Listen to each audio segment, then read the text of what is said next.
विश्वान्देव सवितर्दुतानि परासु यद्भद्रं तन्मयासु। ओम भद्रं कर्णेभिः शृणुयाम देवा भद्रं पश्येमाक्षभिर्यजत्राः स्थिरैरङ्गैस्तुष्टुवांसस्तनुर्भिः व्यशेमहि देवहितमेदायुः। ओम वेद प्रेमियों सुधी श्रोताओं, संप्रति हम सब यजुर्वेद के दूसरे अध्याय के 17वें मंत्र की व्याख्या में प्रवेश करने जा रहे हैं। इस मंत्र का शीर्षक है अग्निशोधन। अब संबंधित यजुष का सत्सर्ग पाठ हो जाए।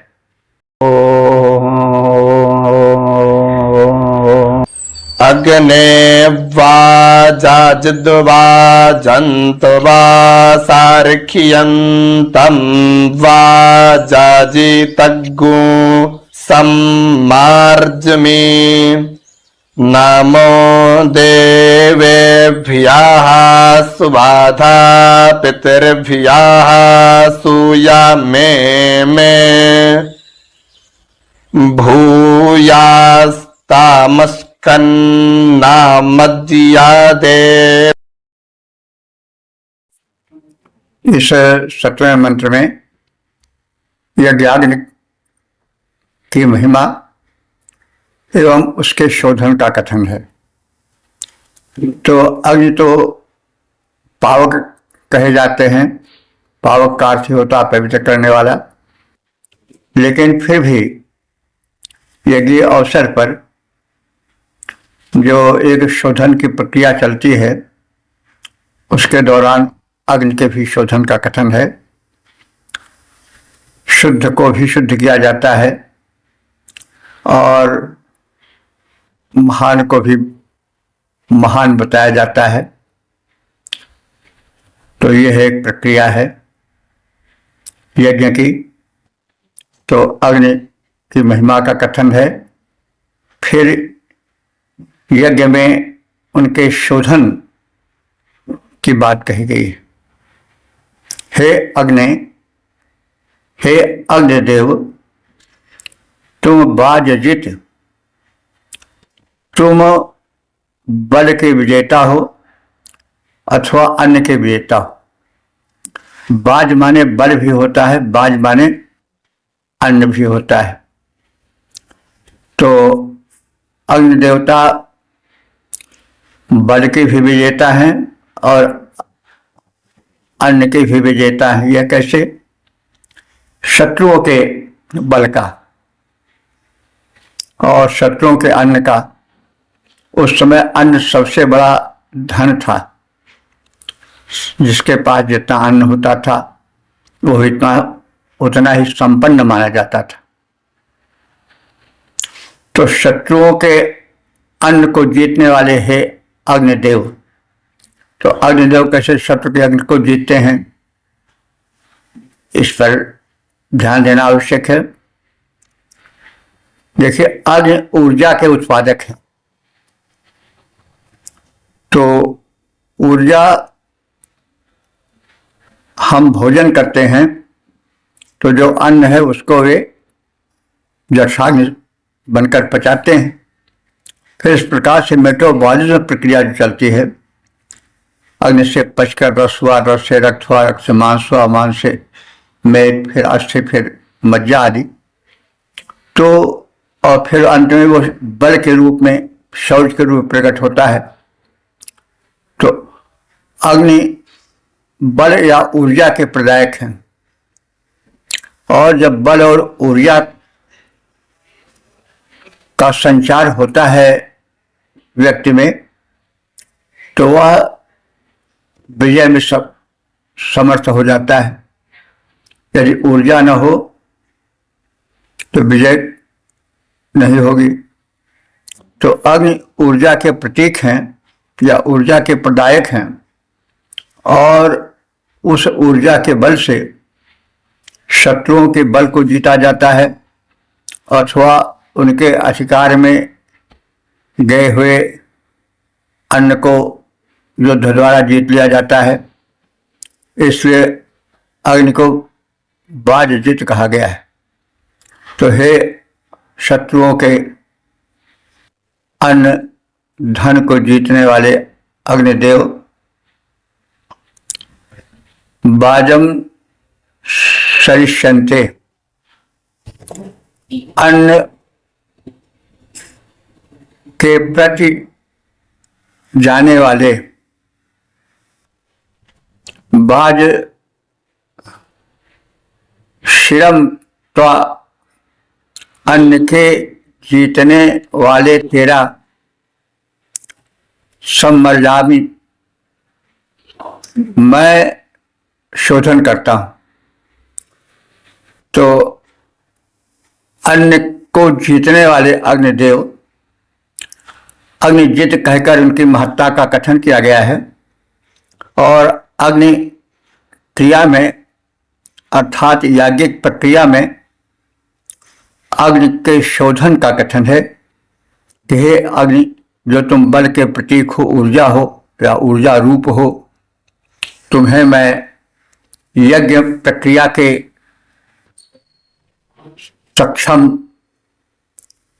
रूप में और यज्ञ के दौरान तुम्हारा शोधन करता हूं।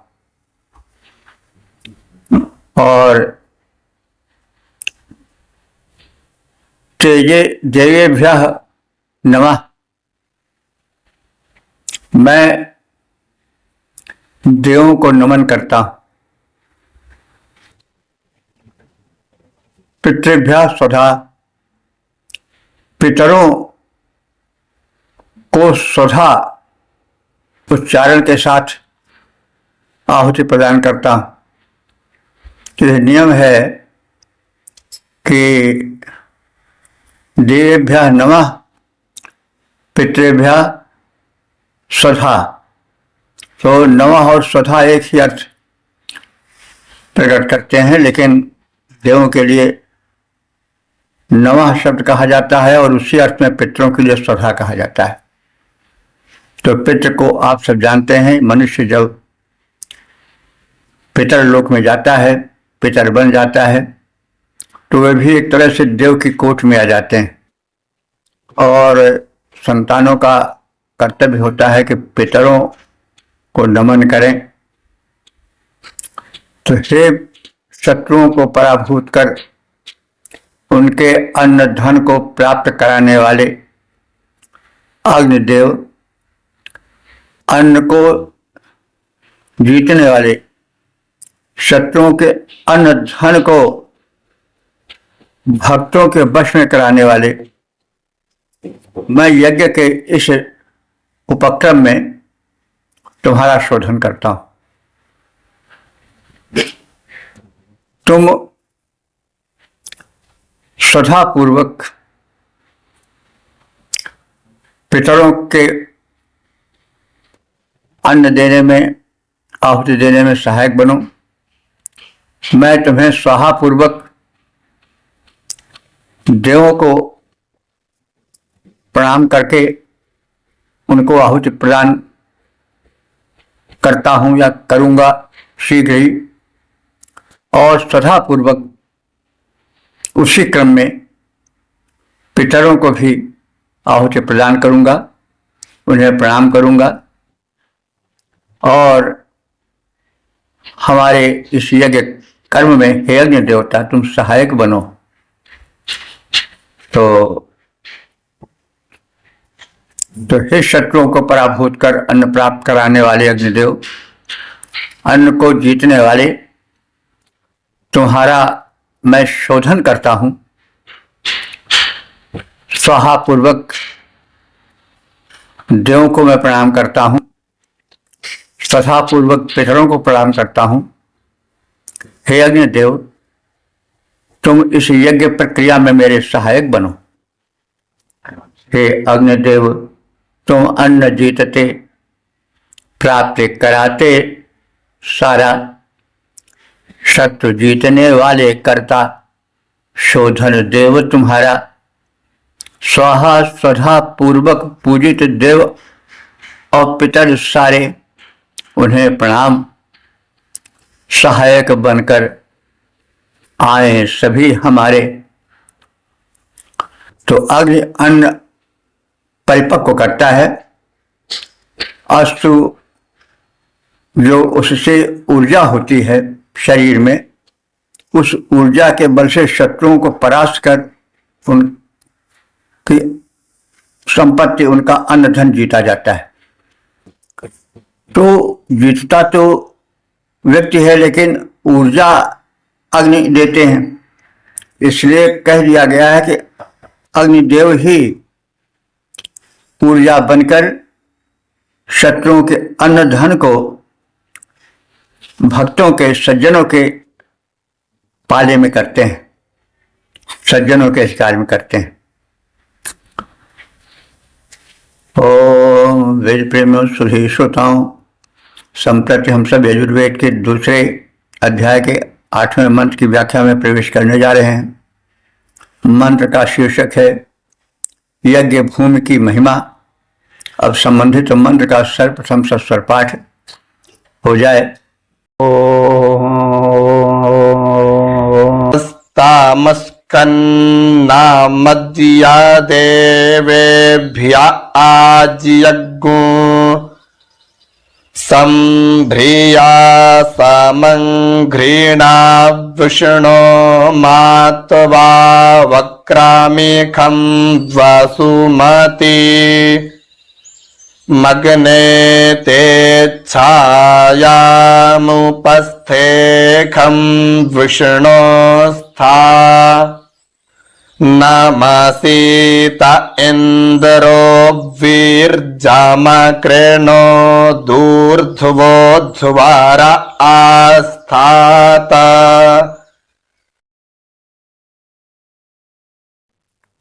इस 8वें मंत्र में यज्ञ की महिमा, यज्ञ भूमि की महिमा, यज्ञ पुरुष विष्णु की महिमा, इंद्रादि देवों की महिमा का कथन है।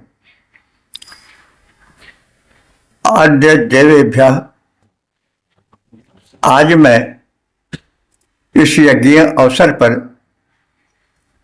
देवों के लिए, दिव्य शक्तियों के लिए अस्कन्नम, बिना गिरा हुआ यानी पवित्र और सुरक्षित, आज्यम माने घृत को, संभ्यासा माने यहां इस यज्ञ भूमि पर लाया। विष्णु, हे विष्णु देवता, अंघ्रणा, अंघ्रणा माने पैर द्वारा, त्वा माने तुम्हारा, मां अप्रमिशम, कभी उल्लंघन न करूं, अपमान न करूं। जैसे किसी की तरफ पैर करके बैठना, यह उसका अपमान ही है। तो पैर के द्वारा अपमान होता है, किसी को पैर की तरफ रखना, पैठाने बैठाना, ये सब उसके अपमान का सूचक होता है। तो हे विष्णु देवता, मैं तुम्हें कभी अपमानित न करूं, तुम्हारी ओर पैर न करूं, किसी भी प्रकार से तुम्हें रंच मात्र भी अपमानित न होने दूं। और ते वसुमती छाया, तेरी धन प्रदायिका छाया में मैं निवास करूं। और देवों के आश्रय, हे यज्ञ भूमि, तुम देवों के आश्रय स्थल हो। अब यज्ञ भूमि की प्रशंसा है। इतः, यहां से यानी इसी यज्ञ भूमि से, इंद्र वीर्यम कृत्वा, इंद्र ने वीर्य किया, पराक्रम किया, यज्ञ से बल प्राप्त किया। यज्ञ से बल प्राप्त करके शत्रु संहारण में, असुर दलन में उन्होंने पराक्रम प्रदर्शित किया। अध्वरा, ऊर्ध्व अवस्थात, यहां से इस अध्वर मैंने हिंसा रहित यज्ञ से देवों को इस यज्ञ स्थल से शक्तियां प्राप्त हुई हैं। यज्ञ स्थल की महत्ता है, उसकी महिमा है। यज्ञ से ही देवों को बल मिलता है। तो और यज्ञ स्थल से ही यज्ञ प्रक्रिया प्रारंभ होती है। तो आज मैं देवों के हेतु बिना गिरा हुआ शुद्ध,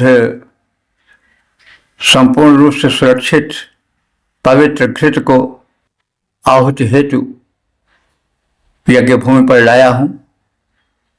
हे यज्ञ पुरुष विष्णुदेव, मैं भूलकर भी तुम्हारा अतिक्रमण न करूं, तुम्हारा अपमान मेरे द्वारा किसी भी रूप में न होने पावे। हे अग्निदेव, मैं तुम्हारे वैभवप्रद आश्रय में निवास करूं।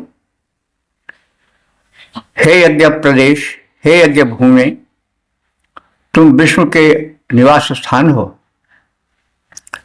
यहीं से, इसी यज्ञ स्थल से बल प्राप्त करके इंद्र ने असुरों का संहार किया, उन्हें मार भगाने का पराक्रम किया। इसके पश्चात ही हिंसा रहित यज्ञ क्रम श्रेष्ठ होकर ऊंचे उठ सका, क्योंकि जो दानवी शक्तियां हैं वो यज्ञ कर्म कभी होने नहीं देती हैं। तो ये एक भूमि धन्य है जहां से देवताओं को बलोत्साह मिला, जहां से प्रेरित होकर देव शक्तियों ने दानवी शक्तियों को नष्ट किया। परिरूपांतरण है। आज सुरक्षित घृत देवों के आहुति हित लाया हूं। आज सुरक्षित घृत देवों के आहुति हित लाया हूं। चाह रहा हे अग्निदेव, अब मैं तेरी छाया हूं। यज्ञ पुरुष हैं विष्णु, न उनका हो पाए अपमान। यज्ञ भूमि में विष्णु देवता का सच्चा स्थान। इसी यज्ञ से सबल सुरपति ने असुरों को है मारे।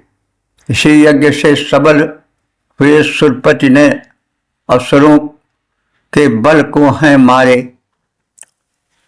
तभी श्रेष्ठ हो सके अहिंसा यज्ञ कर्म को धारे। ओम वेद प्रेम सुधे श्रोताओं, संप्रति हम सब यजुर्वेद के दूसरे अध्याय के 9वें मंत्र की व्याख्या में प्रवेश करने जा रहे हैं। इस यजुष का या मंत्र का शीर्षक है सहयोग, और संबंधित मंत्र का सर्वप्रथम सस्वर पाठ हो जाए।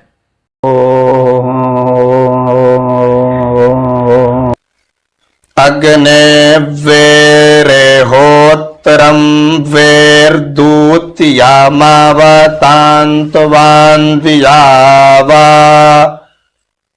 पृथिवी आवत्वन्दियावा पृथिवी स्विष्टा कृद्देवेभ्य इन्द्र आज्ये नाहविखा भूत स्वाहा संज्योति खाज्योति।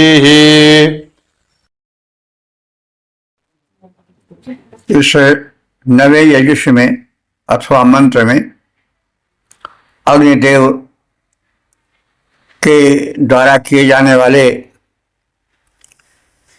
कर्म का, देवदूतत्व का कथन है और उनसे आग्रह है कि वे अपने इस कर्म का निर्वाह करें और यज्ञ माध्यम से हम मनुष्यों का कल्याण करें। तो अग्नि देवता आहुति का जो यज्ञ भाग होता है देवों तक ले जाते हैं। यह यज्ञ में आहुति डालने के पहले अग्निदेव से संपर्क करके उनसे उनकी महत्ता का कथन करके देवों तक यज्ञ भाग पहुंचाने का और प्रसन्न देवों से मानव के कल्याण कराने का कथन है। तो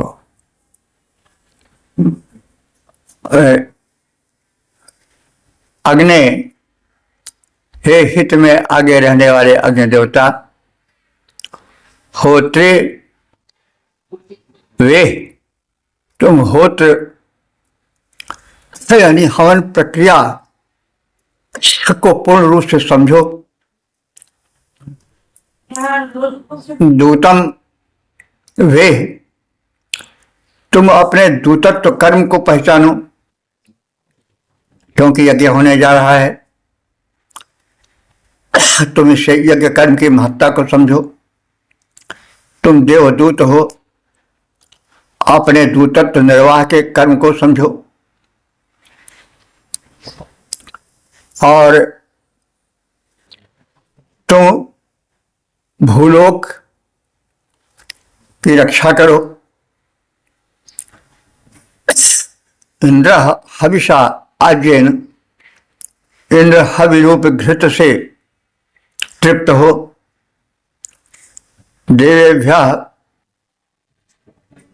शिष्टकृत, तुम देवों के लिए उनके उत्तम यज्ञ भाग को ले जाने वाले बनो। स्वाहा,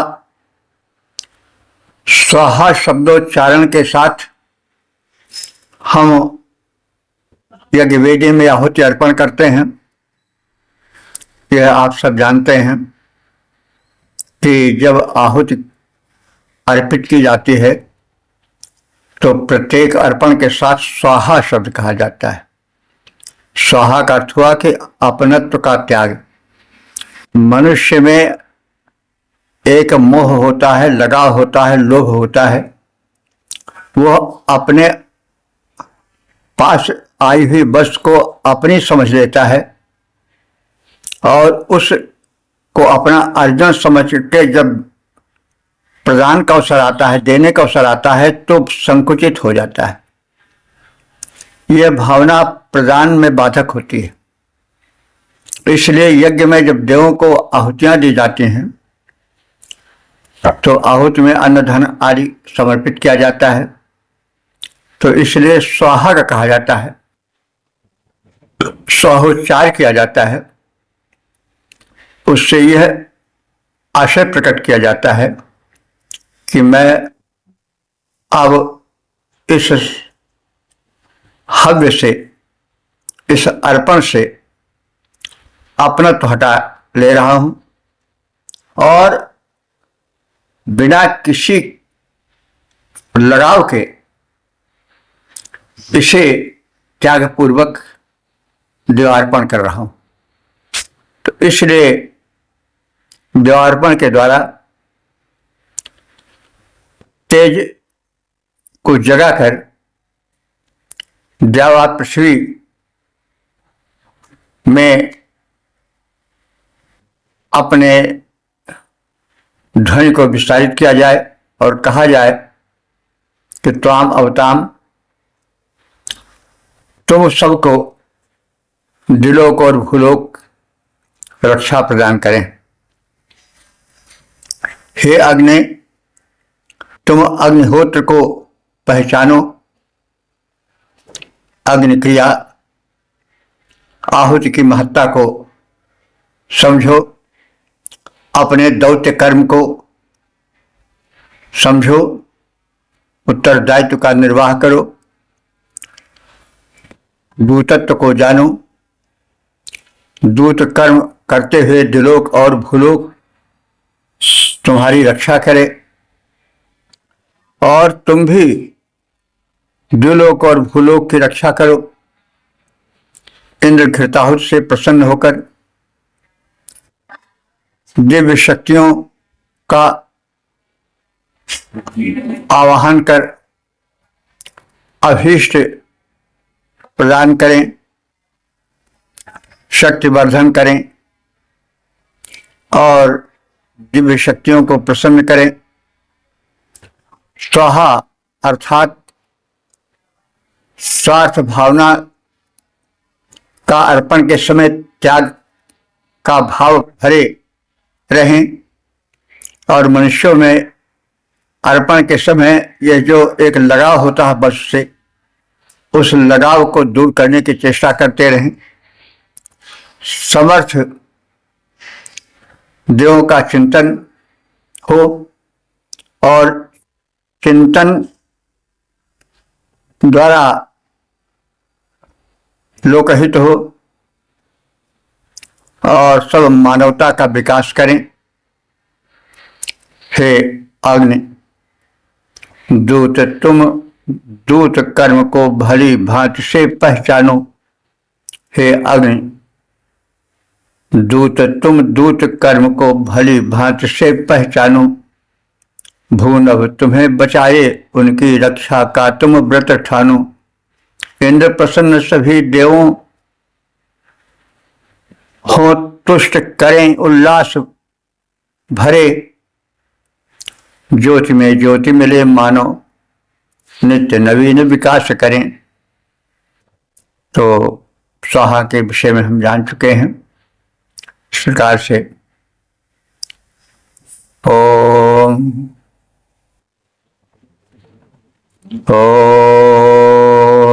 वेद प्रेमियों, सुधीर श्रोताओं, संप्रति हम सब यजुर्वेद के दूसरे अध्याय के 10वें मंत्र की व्याख्या में प्रवेश करने जा रहे हैं। इस यजुष का मंत्र का शीर्षक है यज्ञावशिष्ट भोजन। अब संबंधित मंत्र का सर्वप्रथम सत्स्वर पाठ हो जाए।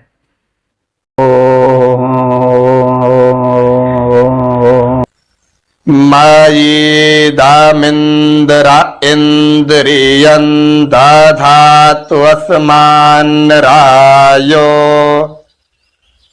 मघवानः सचन्ताम् अस्माकग्गो सन्तु वाशिखाः सत्यानः सन्तु वार्षिक उपहूता पृथिवी मातोपमाम् पृथिवी माता वयतामग्निराग्निध्रात् स्वाहा।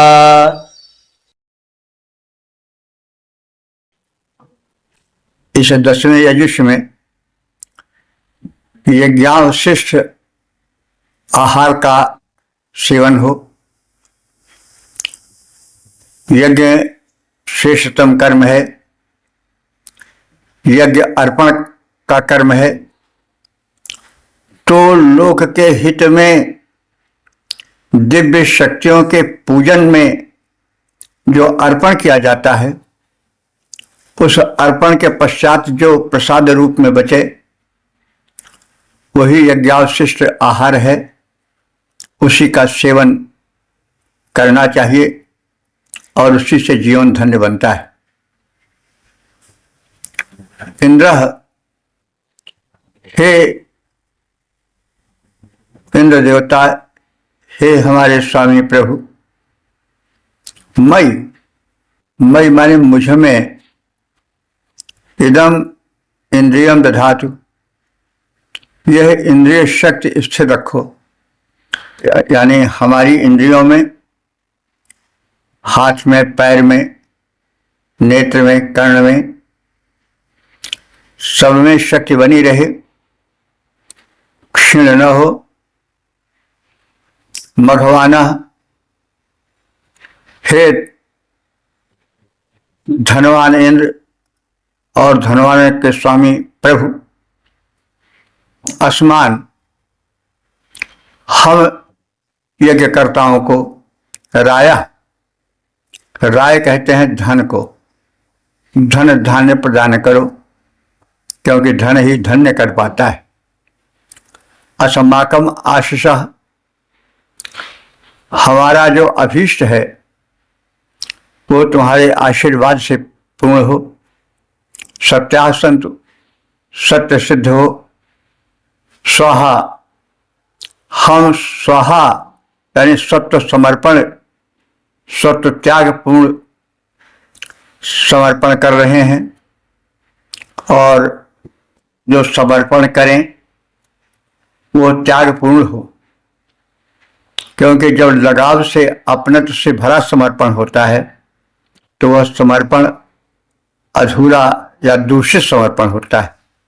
इसीलिए स्वाहा शब्द कहा जाता है कि मैं जो समर्पण कर रहा हूं उससे अपनेपन को खींच रहा हूं, यानी जो अपना अधिकार उस पर है उस अधिकार को मैं अब स्थिर नहीं रहने दे रहा हूं, उसको खींचे ले रहा हूं। इस कार्य में माता पृथ्वी उपभूता पुकारी गई हैं, वे सहायक बने और अग्नि देवता सहायक बने। तो मैं यजमान यज्ञ कर्म से अवशिष्ट पदार्थ का ही सेवन करूं। स्वामी इंद्र उस आहुति से, समर्पण से शेष के भक्षण से मुझमें, मेरी इंद्रियों में शक्ति धारण कराएं, हमें धन का सच्चा स्वामित्व प्राप्त हो, हमारा अभीष्ट मनोवांछित परिपूर्ण हो, हम यज्ञीय प्रयोजन से सत्व का समर्पण करें, पृथ्वी माता का आवाहन करें और वे हमारी सहायता करें। भोजन यज्ञावशिष्ट का करूं, इंद्र हमारी शक्ति बढ़ाएं। भोजन यज्ञावशिष्ट का करूं, इंद्र हमारी शक्ति बढ़ाएं। सत्य समर्पण करूं, हमारी इच्छाएं पूरी हो जाएं। किया पुकार भूमिका, मेरी मातृभूमि भी मुझे पुकारे। अग्नि उपासक अग्नि बना मैं, अग्नि उपासक अग्निवत तेजस्वी, अग्नि उपासक अग्नि बना मैं, तेज अग्नि का अद्भुत धारे। इस प्रकार से इस मंत्र में शुभ कर्म से, यज्ञादिक से जो अवशिष्ट हो, बचा हुआ भाग हो, उसी का भक्षण सेवन उचित है। उससे तेज आए और देव शक्तियां हम में तेज भरें, आदि आदि बातें कही गई हैं। गीता में भी यज्ञावशिष्ट का संदेश दिया गया है। यज्ञ शिष्टाशिना संतो मुच्यन्ते सर्वकिल विषयी। गीता के 3 अध्याय के 13वें मंत्र में बात कही गई है कि जो यज्ञ कर्म से बचे हुए का सेवन करते हैं, उसका भोजन करते हैं, वे समस्त पापों से बच जाते हैं। तो शुभ कर्म के पश्चात जो बचे वही यज्ञावशिष्ट है। शुभ कर्म क्या है? दान है, लोकहित है, परोपकार है। और यज्ञ कर्म किया जाता है तो उसमें प्रदान ही प्रदान होता है। अग्नि को प्रदान किया जाता है, देवों को प्रदान किया जाता है, भोजन आदि कराया जाता है, लोकहित में वितरण होता है, दान होता है। तो यह सब यज्ञ का जीवन है और यज्ञीय जीवन समर्पण पूर्ण जीवन है। और उस समर्पण के पश्चात जो शेष बचे उसी का आहार लोकहित में, समाज हित में, मानवता हित में उपयोगी है। ओम वेद प्रेमियों, सुधे श्रोताओं, संप्रति हम सब यजुर्वेद के 2 अध्याय के 11वें मंत्र की व्याख्या में प्रवेश करने जा रहे हैं। मंत्र का शीर्षक है गुणयुक्त भोजन। अब संबंधित यजुष का या मंत्र का सत्वर पाठ हो जाए।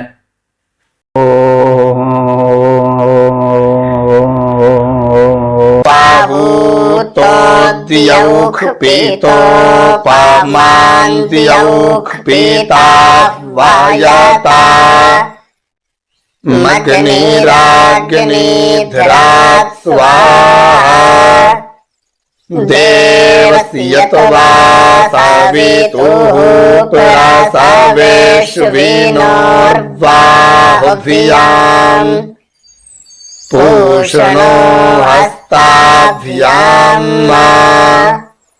प्रातिगृह्णाम्यग्नेष्ट्वास्येन प्राश्नामि। इस 11वें मंत्र में यह कथित है कि परम पिता परमात्मा जो कि द्विलोक के स्वामी हैं, द्विलोक के पालन करता है, उनको पुकारो, उनकी शरण में जाओ और उनसे तेज प्राप्त करो और यज्ञ कर्म करने के उपरांत जो अवशिष्ट बचे उसका त्याग पूर्वक सेवन करो। स्वास्थ्यप्रद आहार का सेवन करो और पोषक आहार का सेवन करो, क्योंकि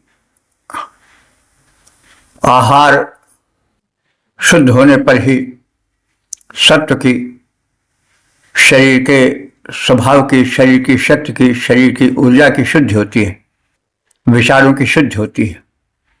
आहार ही व्यक्ति को जीवित रखता है, इसलिए आहार का बड़ा महत्व है। आज आहार पर न ध्यान देने से भांति भांति के मानसिक और शारीरिक रोग हो रहे हैं।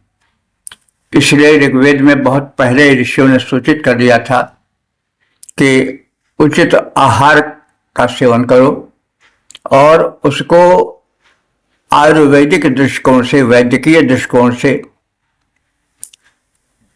और पोषकत्व दृष्टिकोण से सेवन करो। तो द्योः पिता उपहूता, द्विलोक के पालक परमात्मा मेरे द्वारा आहूत हैं, पुकारे गए हैं, मेरी रक्षा करें। और मैं अग्नि ही उनकी कृपा से अग्नि रूप बन गया हूं, यानी तेजस्वी बन गया हूं। और मैं प्राश्नामि, जो उन परमात्मा परमपिता के द्वारा आहार दिया गया है उसको प्राश्नामि माने भक्षण करता हूं। कैसे भक्षण करता हूं? स्वाहा, त्याग पूर्वक। स्वाह, उसको अपने अर्जन का फल न समझ करके, उस पर अहंकार न करके, उसको ईश्वर का प्रसाद समझ करके, उसके प्रति आत्म लगाव को, यानी ये मेरा आहार है, मेरे अर्जन का है, इसको निकाल दो, यही निकाल देना स्वाहा है। तो जो परमात्मा ने तुम्हें दिया है उसको तुम निस्वार्थ भाव से, समर्पण भाव से स्वीकार करो, उस आहार का भक्षण करो। और उस आहार का कैसे भक्षण करो? सवितुः देवस्य प्रसवे, सविता देवता की सृष्टि में, यह सृष्टि जो है वो सविता देवता की है, क्योंकि वो प्रेरक हैं, वो सृष्टि निर्माता है। तो हम सब सविता सूर्य देवता की सृष्टि में रह रहे हैं और उनकी सृष्टि में रहते हुए हम सकुशल रहें, हम आहार करें। आहार हमारा कैसा हो? अश्विनोः बाहुभ्याम, अश्विनी कुमारों के भुजाओं द्वारा प्रेरित हो, भुजाओं द्वारा सुरक्षित हो, भुजाओं द्वारा प्रदान किया गया हो। तो अश्विनी कुमारों का नाम क्यों लिया गया? क्योंकि वे देव भिषज हैं, देव वैद्य हैं। तो देव वैद्य के हाथ से हम भोजन लेंगे तो वे वही भोजन स्वीकृत करेंगे या प्रदान करेंगे जो कि स्वास्थ्य के लिए हितकर हो, जो सात्विक हो, जो शक्ति प्रदायक हो। वे अन्यथा यानी अनुचित आहार वाले पदार्थों को कभी नहीं देंगे। इसलिए हम परमात्मा की सृष्टि में जीवन के निर्वाह के लिए जो आहार करें वो अश्विनी कुमारों के भुजाओं द्वारा करें। अश्विनी कुमार देव वैद्य हैं, तो वैद्यकीय हानि लाभ से वैद्यकीय जो स्वीकृति है, सलाह है कि भोजन इस प्रकार का हो, उसके अनुसार हम आहार करें। यही अश्विनी कुमारों के बाहुओं से आहार करने का तात्पर्य हुआ। पूषण हस्ताभ्याम, पूषण माने पोषक देवता सूर्य के हाथों से हम आहार ग्रहण करें। मतलब कि सूर्य के किरणों से ही पोषकत्व आता है, सूर्य की किरणें ही सूर्य के हाथ हैं। तो पूषण हस्ताभ्याम, पूषा देव के हाथों से हम आहार करें और उस आहार द्वारा पोषकत्व प्राप्त करें, सात्विकता प्राप्त करें। अग्नि को आसेन मुख द्वारा प्रश्नान माने भक्षण करता हूं। मतलब हम अग्नि के ऊर्जाप्रद जो आहार हैं, जो ऊर्जा उत्पन्न करने वाले अग्नि तत्व से परिपूरित आहार हैं, उनको ग्रहण करें और उन्हें मैं ग्रहण करता हूं। तो मैंने दुलोक के पिता परमात्मा को पुकारा है। मैं अग्नि की उपासना करते करते अग्नि रूप हो गया। तो आराध्य के गुण आराधक में संक्रमित होते ही हैं। जैसे कहा भी गया है, तू तू करता तू भया मुझ में रहा न हूं। तो अग्नि की अनुकूलता से हम यज्ञाशिष्ट भोजन को ग्रहण करें।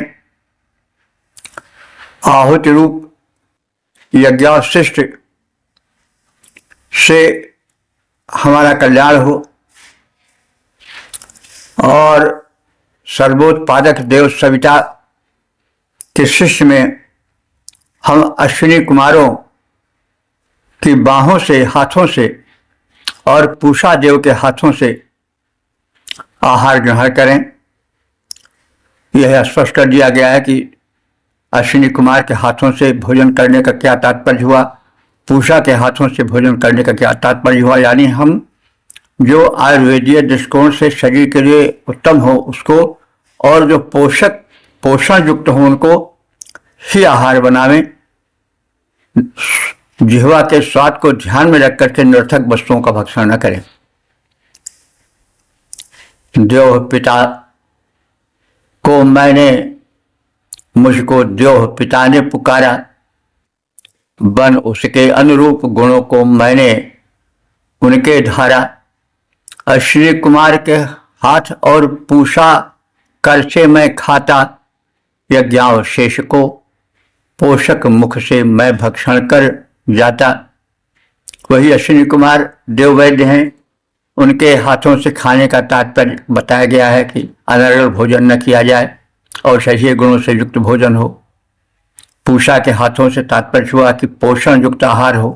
निरर्थक जिह्वा के स्वाद के लिए पाचन तंत्र पर जो है वजन न डाला जाए, भार न डाला जाए। तो भोजन विशेष सावधानी बरती जाए और यज्ञावशिष्ट भोजन किया जाए। तो यह बड़े उपयोगी बातें बताई गई हैं कि हम जो भोजन करें वो यज्ञावशिष्ट भोजन करें, उससे सात्विकता मन में आवेगी।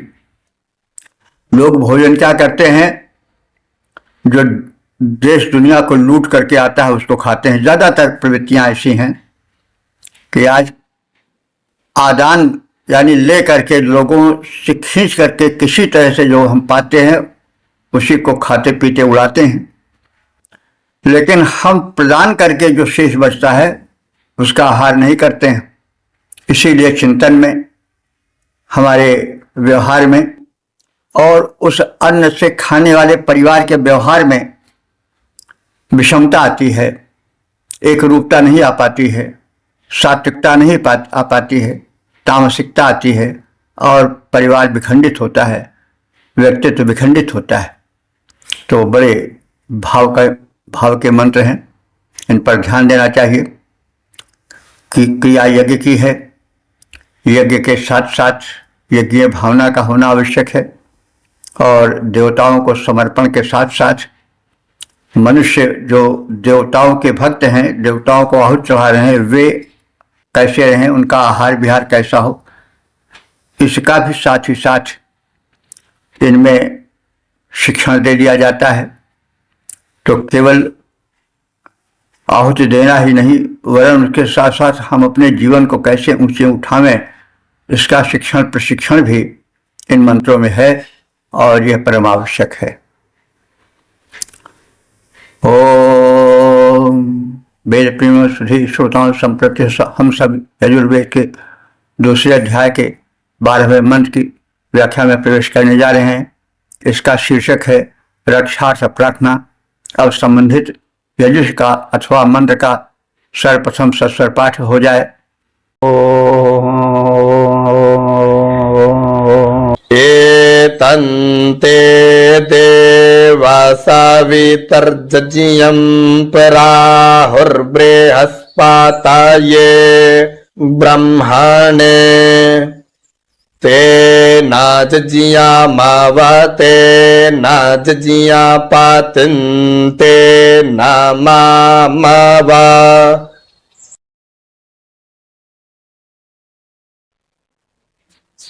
इस 12वें मंत्र में सविता आदि देव शक्तियों से यजमान के रक्षा की प्रार्थना है। सविता देवा, हे विश्व उत्पादक सविता देवता। सविता देवता को हम समझते हैं सूर्य का एक रूप है और वास्तव में यह शिष्य जो है, यह पृथ्वी जो है, सूर्य का ही एक अंग है, सूर्य का ही एक भाग है जो अलग होकर के उनका उपग्रह बना हुआ है और जीवनी शक्ति सूर्य से ही इस भूमंडल पर आती है। तो सविता जो है सूर्य के प्रारंभिक रूप हैं, उदयकालीन रूप हैं। ये इनको सृष्टि का उत्पादक, सृष्टि में षट संचालक माना गया है। सविता देवा, हे विश्वोत्पादक सविता देवता, एतम यज्ञम, यह यज्ञ बृहस्पति देव के लिए, ब्रह्म देव के लिए आहु कथित है और इसीलिए यज्ञ की, हे देव तुम रक्षा करो और यज्ञाशिष्टम, हम सब यजमान यज्ञ के अवशिष्ट का उपभोग करें। तो हे सृष्टा, हे रचनाकार, हे सृष्टि के स्वामी सविता देवता, यजमान तुम्हारे निमित्त यज्ञ कर रहे हैं। तुम इस यज्ञ की, यजमान की तथा हम यज्ञ के संचालक सब लोगों की रक्षा करो। तात्पर्य है कि दानादि गुण युक्त सविता देव समस्त विश्व के उत्पादक हैं, प्रसविता हैं। इसी से उनका नाम सविता है और वही ब्रह्मा भी है। वास्तव में सविता का ही एक प्रारूप ब्रह्मा है। सविता जो है, सूर्य देव जो है, वही सृष्टि में उत्पत्ति के कारण है और बाद में ब्रह्मा को उत्पत्ति से जोड़ दिया गया है। लेकिन मूल क्या है? ब्रह्मत्व का सवितत्व। ब्रह्मा सृष्टि करता है, सबके यथावत जानने वाले हैं और इस प्रकार से सविता, बृहस्पति, ब्रह्मा यज्ञ को परिपूरित करें। ये सब प्रदायक देवता हैं। देव यज्ञ की, यजमान की मेरी उत्तम रक्षा करें। इस प्रकार यज्ञ, यजमान और याजक की उत्तम रक्षा होती रहे, यज्ञ कर्म चलता रहे, क्योंकि यज्ञ कर्म के लिए सबकी सुरक्षा आवश्यक है। यज्ञ भी निर्विघ्न पूरित हो, यजमान भी स्वस्थ सुखी रहें और याजक की जीवनचर्या, याजक की शक्ति सुरक्षित बनी रहे, रक्षा होती रहे। और इस प्रकार से यज्ञ कर्म जो सृष्टि का सहायक, सृष्टि का संचालक, सृष्टि में सात्विकता का प्रवेशक, सक्रियता का आनयन करता है, वो कर्म चलता रहे और विश्व कल्याण होता रहे। हे स्रष्टा सविता, तुम्हारे हेतु यज्ञ करते यजमान। हे स्रष्टा सविता, तुम्हारे हेतु यज्ञ करते यजमान। यजमान, यज्ञ, याजक सब तेरे द्वारा हो रक्षित। भगवान सविता, ब्रह्मा और बृहस्पति एक देव के ही हैं नाम। उनसे सभी सुरक्षित होकर करते जाएं विश्व कल्याण। ओम। इस प्रकार से अग्नि प्रज्वलन में प्रथम अग्नि देवता की प्रार्थना की गई और फिर यज्ञ कर्म की महत्ता, यज्ञ में प्रधान भावना की उत्तमता और यज्ञावशिष्ट के आहार की सलाह, आहार की प्रेरणा दी गई है इन मंत्रों में। जीवन यज्ञ हो, हमारा आहार जो है वह यज्ञ कर्म करने से अवशिष्ट जो बचे उससे होना चाहिए। इससे सात्विकता आएगी, समाज में सुख शांति का विस्तार होगा। आज जो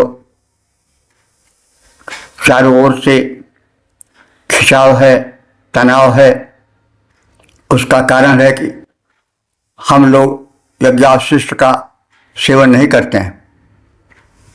जो कहीं से मिलता है दूसरे से ज़्यादा खींचने की कोशिश करते हैं और उस अपहृत धन द्वारा अपना उदर पोषण करते हैं।